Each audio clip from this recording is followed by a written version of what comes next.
প্রিয় শিক্ষার্থী বন্ধুরা, আশা করি সবাই ভালো আছেন, সুস্থ আছেন এবং নিরাপদে আছেন।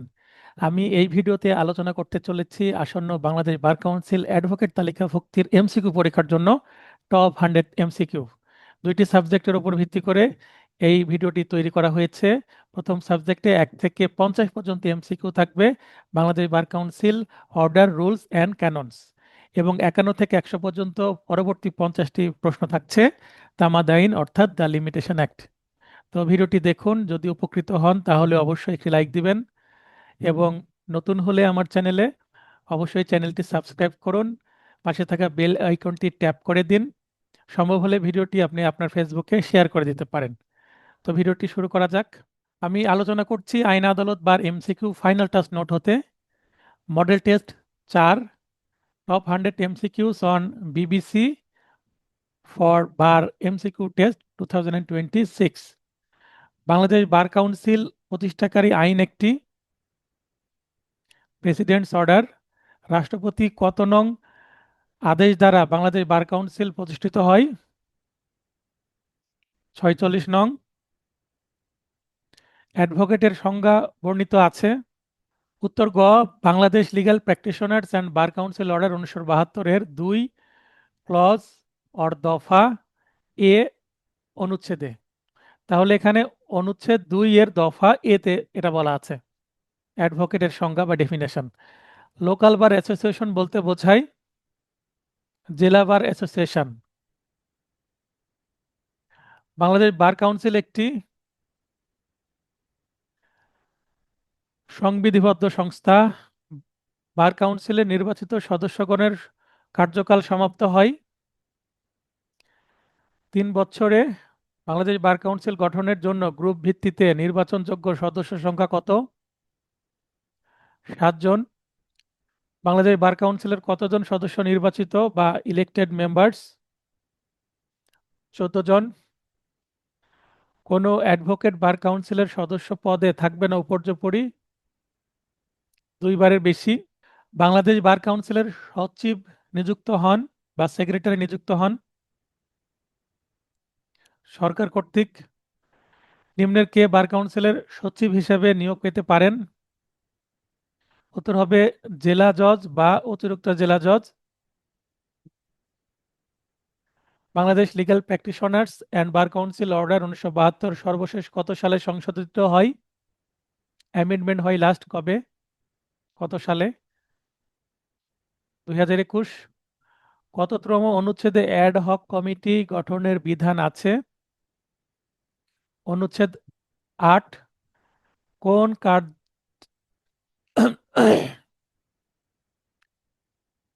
কোন কাজটি বাংলাদেশ বার কাউন্সিলের নয়? আইনগত সহায়তা। বাংলাদেশ বার কাউন্সিলের আইন শিক্ষা কমিটিতে সর্বনিম্ন কতজন বিশ্ববিদ্যালয়ের আইন শিক্ষক সদস্য হিসেবে থাকবেন? 2 জন। অ্যাডভোকেট এনরোলমেন্ট কমিটির চেয়ারম্যান হবেন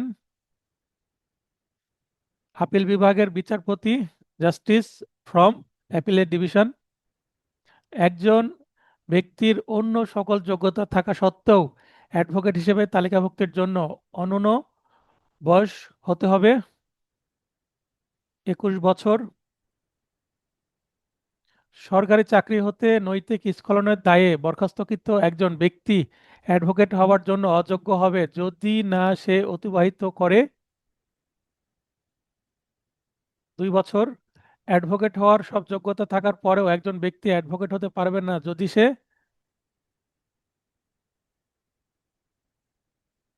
19-এর গ 19-এর ঘ হবে ক ও খ উভয়।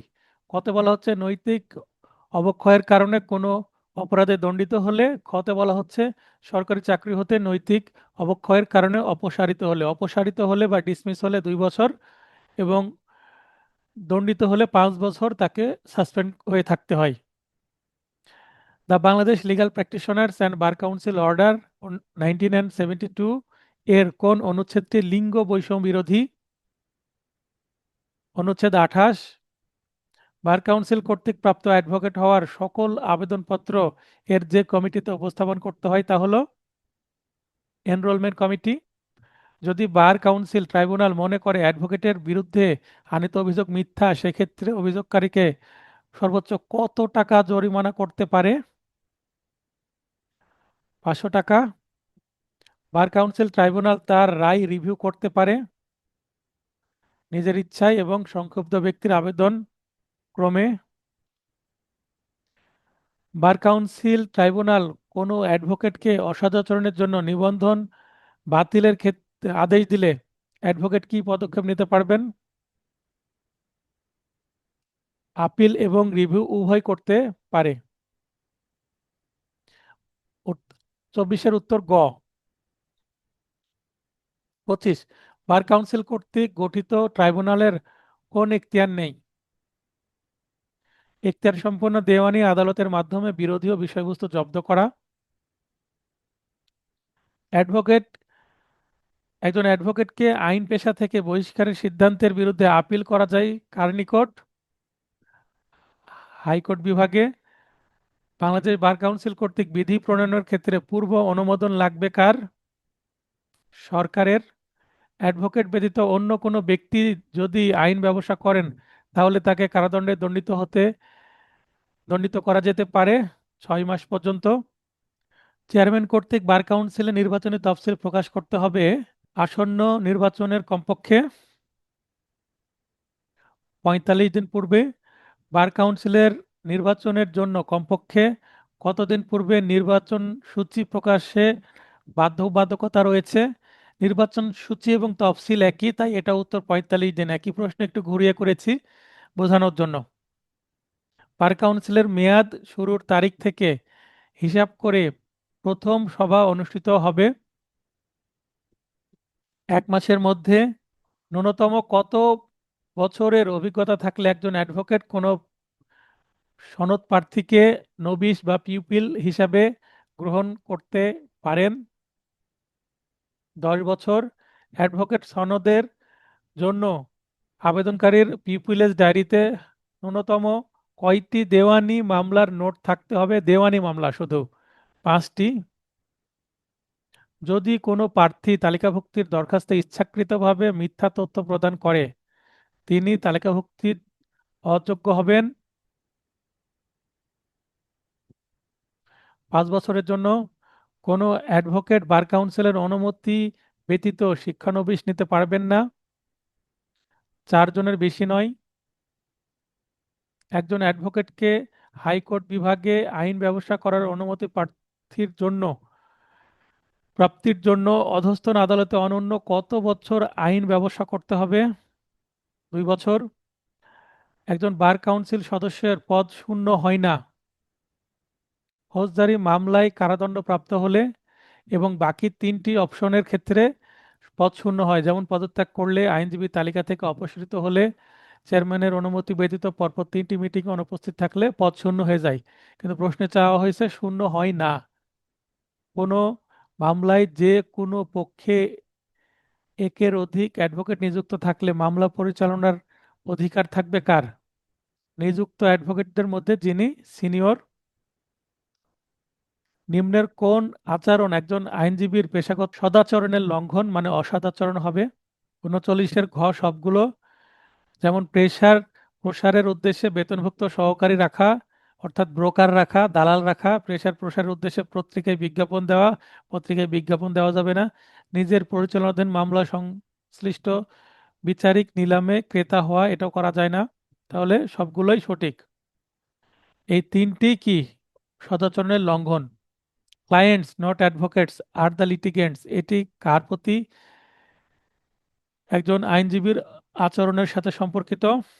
উত্তর হবে অন্যান্য আইনজীবী।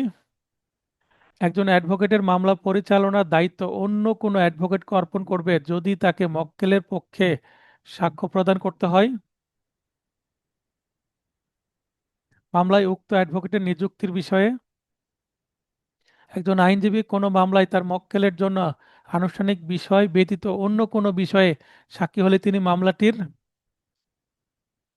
বিচার কার্য অন্য আইনজীবীর নিকট ছেড়ে দিবেন। একটি সম্পত্তির নিলাম বিক্রয়ের কার্যক্রম একজন অ্যাডভোকেট কোনো পক্ষকে প্রতিনিধিত্ব করলে তিনি সম্পত্তি বা তার কোনো অংশ কোনোভাবে ক্রয় করতে পারবেন না। 43-এর ঘ। একজন আইনজীবী আইনজীবীর ফি নির্ধারণের ক্ষেত্রে নিম্নের কোনটি বিবেচ্য বিষয় নয়? উত্তর হবে অতিরিক্ত ফি প্রদানে মক্কেলের সক্ষমতা। An advocate shall not represent conflicting interest, এটি কার প্রতি একজন আইনজীবীর আচরণ সম্পর্কিত নীতি? মক্কেল। একজন পাবলিক প্রসিকিউটরের প্রাথমিক দায়িত্ব কি? ন্যায় বিচার নিশ্চিত করা। আদালতের কর্মসময়ের পর যে কোনো জরুরি বিরোধীয় বিষয় সম্পর্কে সংশ্লিষ্ট আদালতের বিচারকের সাথে একজন নিযুক্ত অ্যাডভোকেটের যোগাযোগ করার উপযুক্ত পন্থা হলো এ ধরনের যোগাযোগ করা হতে বিরত থাকা, যেমন বিচারকের সরকারি খাস কামরায় দেখা করা, প্রতিপক্ষের অ্যাডভোকেটকে সাথে নিয়ে বিচারকের সাথে দেখা করা, স্থানীয় বারের সভাপতিকে সাথে নিয়ে বিচারকের সাথে দেখা করা। এই উপরে ক খ গ কোনোটি করা যায় না, অর্থাৎ এ ধরনের যোগাযোগ করা হতে বিরত থাকতে হবে। কেবল অপর পক্ষকে হয়রানির লক্ষ্যে কোনো পক্ষ একটি দেওয়ানি মামলা করতে ইচ্ছুক হলে এক্ষেত্রে একজন অ্যাডভোকেট কি করবেন? মামলাটি পরিচালনা করতে অস্বীকার করবেন। কোনো আইনজীবী সরকারি পদে থাকাকালে কোনো কাজ করলে অবসর গ্রহণের পর একই বিষয়ে নিজেকে নিযুক্ত করতে পারবেন না, এটি কার প্রতি একজন আইনজীবীর আচরণ হওয়া উচিত? জনগণের প্রতি। একজন আইনজীবীর জন্য নিম্নের কোন কাজটি আচরণ বিধি লঙ্ঘন? আইন পেশার পাশাপাশি আরেকটি ব্যবসা করা আইন পেশার লঙ্ঘন, মানে সদাচরণের লঙ্ঘন। এবার টপ 100 এমসিকিউ এর মধ্যে top 50 MCQs on limitation act for bar MCQ test 2026। তামাদি আইন শুরু হচ্ছে। দ্য লিমিটেশন অ্যাক্ট 1908 সর্বপ্রথম কার্যকর হয় 1862 সালে। পূর্বে সকল মোকদ্দমায় তামাদির মেয়াদ ছিল 60 বছর। লিমিটেশন অ্যাক্টে ড্যাশ দায়ের বিষয়ে তামাদির মেয়াদ সংক্রান্ত কোনো বিধান নেই। রিভিশন। দেওয়ানি মামলায় তামাদির বিষয়টি আইন ও ঘটনার মিশ্র প্রশ্ন। দ্য লিমিটেশন অ্যাক্ট অনুসারে nothing shall be deemed to be done in good faith which is not done with not done with উত্তর হবে ডিউ কেয়ার অ্যান্ড অ্যাটেনশন। কোন ক্ষেত্রে দ্য লিমিটেশন অ্যাক্ট এর 6 ধারার বিধান প্রযোজ্য নয়? 6 ধারার বিধান প্রযোজ্য নয়। আপিলে। লিমিটেশন অ্যাক্টের কত ধারায় লিগ্যাল ডিসেবিলিটি বিষয়ে আলোচনা করা হয়েছে? 6 ধারায়। তামাদির মেয়াদ গণনার ক্ষেত্রে কোনটি বৈধ অপারগতা নয়? নিরক্ষরতা। বাকি 3টি অপারগতা। 14 বছর বয়সী এক্স 2014 সালে চুক্তি বলবৎকরণের মামলা করার অধিকার প্রাপ্ত হয়। আমরা জানি চুক্তি প্রবল করার জন্য তামাদির মেয়াদ 113 অনুচ্ছেদ অনুসারে 1 বছর। আর এক্স এর বয়স 14 বছর, তার মানে 4 বছর পর সে কি হবে? সাবালক হবে, 18 বছর হবে। এবং সাল 14 থেকে 4 যুক্ত করে 18 হবে। তাহলে 18 সালে সে সাবালক হবে। তারপরে সে মাত্র 1 বছর সময় পাবে। 2019 সালে তাকে মামলা করতে হবে, কেননা সে একটি বছর সময় পাবে। কারণ চুক্তি করার জন্য তা আমাদের মেয়াদি তো 1 বছর, তাই 3 বছর তাকে দেওয়া হচ্ছে না। এক্ষেত্রে এক্স এর মামলা করার তামাদি উত্তীর্ণ হবে 2019 সালে। কোনো মোকদ্দমা দায়েরের ক্ষেত্রে একজন নাবালক নির্ধারিত সময়ের অতিরিক্ত কতদিন সময় পায়? 3 বছর। কিন্তু ওপরের প্রশ্নে 3 বছর হলো না, কারণ 113-তে চুক্তি প্রবল বা বলবৎকরণের মামলার তামাদির মেয়াদি হচ্ছে 1 বছর। তাহলে সেখানে 3 বছর কিভাবে দিবে? মামলা করার অধিকার সৃষ্টির পূর্বেই সংশ্লিষ্ট ব্যক্তি মৃত্যুবরণ করলে তার আইনানুগ উত্তরাধিকারী মামলা করার যোগ্য হওয়ার তারিখ থেকে তামাদি গণনা শুরু হবে। এই বিধানের ব্যতিক্রম হলো ড্যাশ। উত্তর হবে অগ্রকয়ের।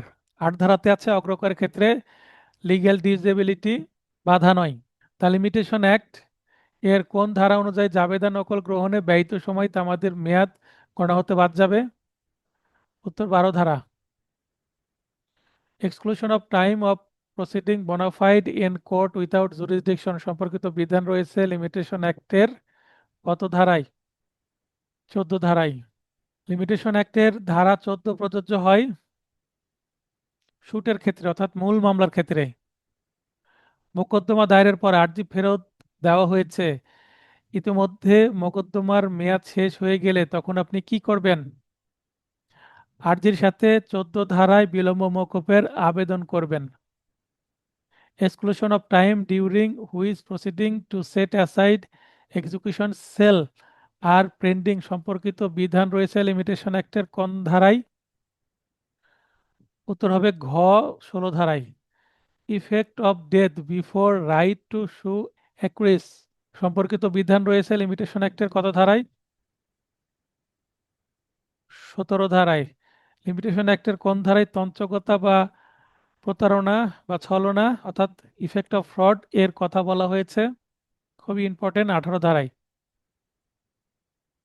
একটি মামলায় প্রতারণামূলক দলিল সৃজনের অভিযোগ করা হলে উক্ত মামলায় তামাদির মেয়াদ গণনা শুরু হবে বাদীর প্রতারণা সম্পর্কে জ্ঞাত হবার দিন হতে। লিখিতভাবে দায় স্বীকার effect of acknowledgement in writing এর ফলে তামাদি গণনায় কি প্রভাব পড়বে? নতুনভাবে শুরু হবে। দেনা আংশিক পরিশোধের ফলে তামাদি গণনা কি প্রভাব পড়ে? নতুনভাবে শুরু হবে। বিচারাধীন মামলায় কোনো পক্ষ স্থলাভিষিক্ত হলে তার ক্ষেত্রে ওই মামলাটি দাখিল হয়েছে মর্মে ধরে নিতে হবে যখন সে স্থলাভিষিক্ত হয়। অবিরাম চুক্তিভঙ্গের ফলাফল কি? চুক্তিভঙ্গের প্রতি মুহূর্তেই নতুন করে তামাদির মেয়াদ। লিমিটেশন অ্যাক্টের কোন ধারায় দলিলের বর্ণিত সময়ের হিসাব করার বিধান রয়েছে?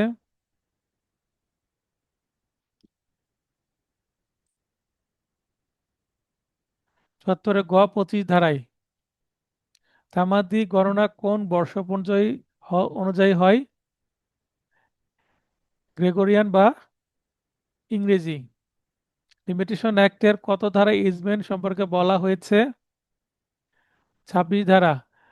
কোনো জলপথে বর্তসত্ত্ব বা এজমেন্ট অধিকার অর্জনের ক্ষেত্রে নিচের কোনটি প্রযোজ্য? উত্তর হবে ঘ, নিরবচ্ছিন্নভাবে শান্তিপূর্ণভাবে ও অধিকার হিসেবে 20 বছর ব্যবহার। বেসরকারি ব্যক্তি কর্তৃক বর্তসত্ত্ব অধিকার অর্জনের ন্যূনতম সময়কাল হলো বেসরকারি বলেছে 20 বছর। বর্তসত্ত্ব বা ইজমেন্ট অধিকার অর্জনের ক্ষেত্রে মোকদ্দমা দায়েরের অব্যবহৃত পূর্ববর্তী কত বছরের মধ্যে সমাপ্ত একটানা 20 বছর ব্যবহারের প্রমাণ করতে হবে? 2 বছর। Exclusion in favour of reserve exclusion in favour of reversioner in servient tenement তামাদি আইনের কত ধারার বিষয়বস্তু? 27।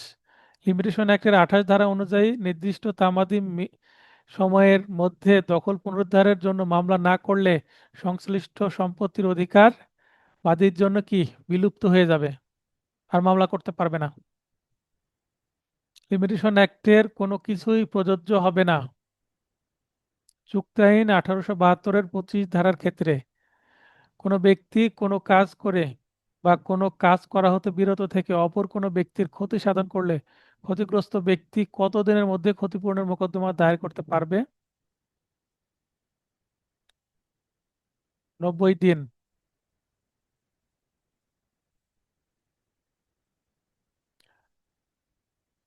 দ্য স্পেসিফিক রিলিফ অ্যাক্ট এর 9 ধারা অনুযায়ী দখল ফেরত পাওয়ার জন্য কত দিনের মধ্যে মামলা দায়ের করতে হবে? 3 বছর। দুঃখিত, 3 মাস। গৃহভৃত্ত, কারিগর বা শ্রমিকের মজুরি আদায়ের মামলা দায়েরে তামাদির মেয়াদ কত?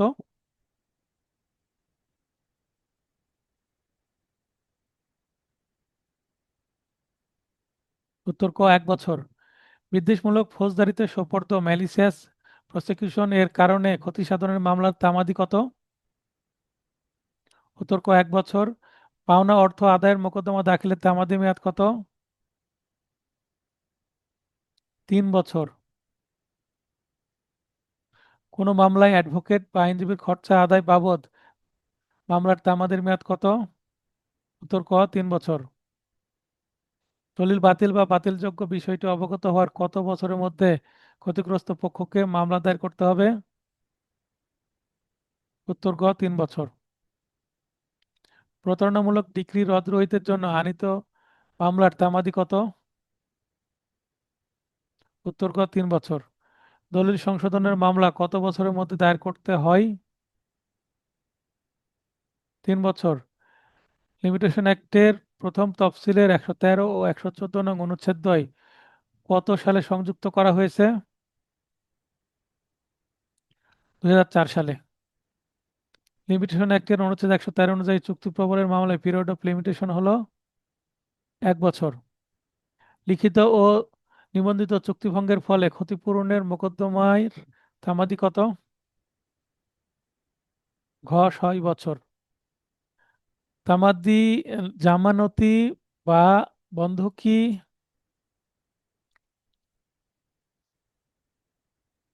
6 বছর। আমানতি বা বন্ধকি অস্থাবর সম্পত্তি পুনরুদ্ধারের নালিশ দায়েরের মেয়াদ কত? 30 বছর। বেদখল রাস্তা দখল লাভের জন্য মোকদ্দমা দায়ের করার তামাদির মেয়াদ কত? 30 বছর। ফৌজদারি মামলায় মৃত্যুদণ্ডাদেশের বিরুদ্ধে আপিল দায়েরের তামাদির মেয়াদ কত? 7 দিন। হাইকোর্ট কর্তৃক মূল দেওয়ানি এখতিয়ারে প্রয়োগকালে প্রদত্ত ডিক্রি বা আদেশের বিরুদ্ধে আপিল দায়েরের মেয়াদ 20 দিন।